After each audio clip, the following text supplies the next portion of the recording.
Scheduled కులాల ABC వర్గీకరణలో అనుకున్నంత న్యాయం జరగలేదు మాదిగ ఉపకులాలకు.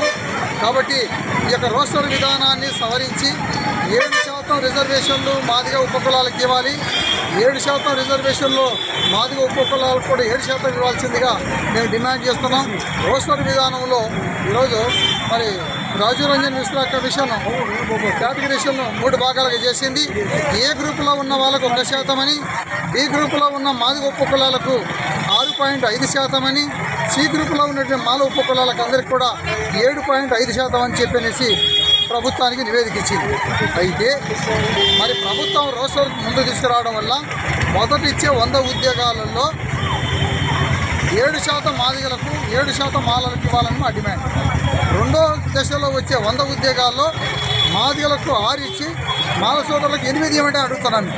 అంటే ఇక్కడ ఇద్దరికి ఈక్వాలిటీగా ఈ విద్యా ఉద్యోగ రంగాలలో అందరికీ న్యాయబద్ధంగా రావాలని చెప్పనేసి మేము డిమాండ్ చేస్తూ ప్రభుత్వానికి మా యొక్క నివేదికను సమర్పించబోతున్నాం. సో దీన్ని ప్రభుత్వం అంగీకరించకపోతే రాష్ట్ర వ్యాప్తంగా పెద్ద ఎత్తున ఆందోళన కార్యక్రమం చేస్తాం. డిఎస్సి నియామకాలలో ఖచ్చితంగా దీన్ని పాటించాలి ప్రభుత్వం.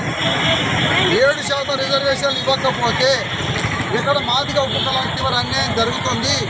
దీన్ని ప్రభుత్వం ఆలోచన చేసి ఇద్దరికి న్యాయబద్ధంగా మాకు ఈ యొక్క ఫలాలు అందించాలని చెప్పేసి డిమాండ్ చేస్తున్నాం. గౌరవ దండవీరన్న గారి నాయకత్వం.